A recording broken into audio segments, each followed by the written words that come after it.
G'day everyone, it's Garrick and Ollie here. Today we're going to show you some exercises to help you get on and off the floor, which we know is a crucial skill to have for many reasons. You may need to get on and off the floor to play with grandchildren, play with pets, or maybe just to get that pesky remote out from under the couch. And of course, it is a crucial skill if you do end up in the unfortunate circumstance where you've ended up on the floor involuntarily as a result of a fall. Now, working on your floor mobility, getting up and down off the floor is a whole body exercise in itself. But today in our exercises, we're going to break it down into the components required to get up and down from the floor. So our first exercise is the split squat. Now the split squat is a great one for working on that ability to stand up from the floor using one leg primarily. So what Garrick's going to do, standing next to a chair for arm support, he's taking a big step out like so. He's simply just dropping his back knee down towards the floor. Now if you can get all the way down, great. If not, you can just start working towards that by starting with a shallower one.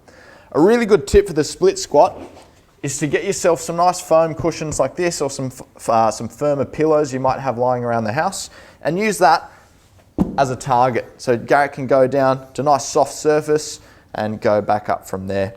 And you might even have a piece of furniture either side to really assist with your arms. That can take a bit of the pressure off the legs. But the cushions, a great idea if you're getting any discomfort with your knees, which is a common issue when working on the floor mobility. So that's the split squat. You would of course do that on both legs, challenge both sides. Absolutely. Ollie, the next exercise we like to call fire hydrants. So to position yourself for this exercise, find a soft surface, might be a thick rug, or perhaps a pillow under your knees. You want to go down to all fours here. Now it's called the fire hydrants because it resembles a canine relieving itself on a fire hydrant.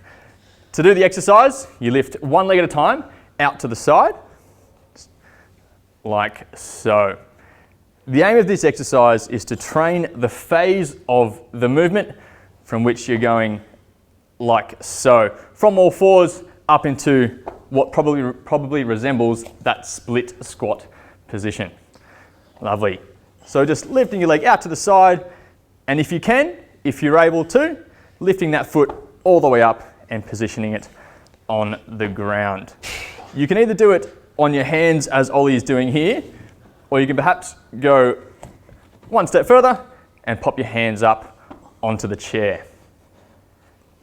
Beautiful. You can do that one leg at a time, or you can alternate. Do your right leg, bring it down, and then go into the left leg. Absolutely. Like so.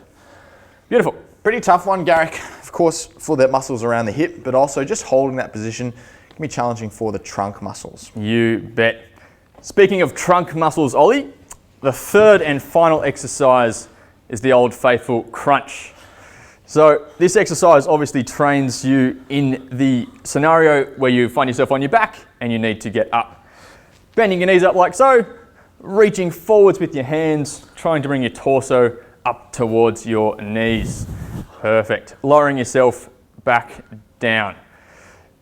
To make this exercise a touch easier, you could perhaps hook your feet underneath the lounge, or you can find a weight and place it on your feet.